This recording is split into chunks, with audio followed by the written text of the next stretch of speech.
Good morning. Welcome to listen to your story and learn a model program. This is your storyteller Kevin Narayan Ravese English at PA School Vilvichella Musnur Mandal Eluru district. Okay, today's story is the miserly old woman. A miserly old woman went to buy a coconut. The shopkeeper said, 10 copper coins. The woman said, I will not pay more than 5 coins.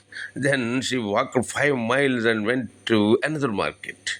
The shopkeeper asked her for 5 coins, but she wanted to pay 3 coins.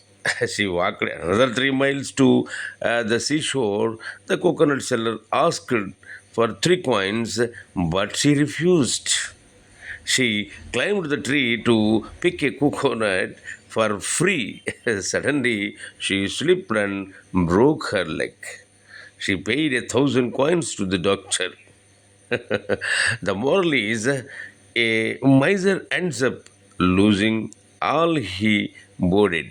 Okay, ఈ కథ తెలుగులో కూడా ఒకసారి వినండి. ఒకనొకప్పుడు ఒక పిసినారి స్త్రీ ఒక ఆవిడ ఉండేదన్నమాట.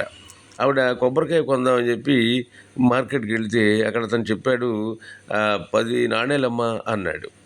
దాంతో ఆమె అంది కదా, నేను 5 ఇస్తాను అంది. ఆ అబ్బాయి ఒప్పుకోలేదు. దాంతో అక్కడి నుంచి ఒక 5 కిలోమీటర్లు నడిచి ముందుకెళ్ళింది. అక్కడ అతను అన్నాడు, 5 బంగారు నాణ్యాలు ఇవ్వమ్మా, 5 రాగి నాణ్యాలు ఇవ్వమ్మా అన్నాడు. ఏమేమో నేను 3 ఇస్తాను అంది. దాంతో అతను ఒప్పుకోలేదు. అక్కడి నుంచి ఇంకొక 3 కిలోమీటర్లు నడుచుకుంటూ సముద్రం ఒడ్డుకి వెళ్ళిపోయింది. అక్కడ సముద్రం ఒడ్డున కొబ్బరికాయలు అమ్మే అతను అన్నాడు కదా, సరే అమ్మ నాకు 3 నాణ్యాలు ఇవ్వు చాలులే అన్నాడు. అంటే ఈ అమ్మాయి ఇవ్వచ్చుగా, ఇవ్వకుండా నేను ఇవ్వను అని ఆ పక్కన సముద్రం ఒడ్డున ఉచితంగా కొబ్బరి చెట్లు ఉంటే ఆ చెట్లు ఎక్కి కోసుకుందామని వెళ్ళిపోయింది.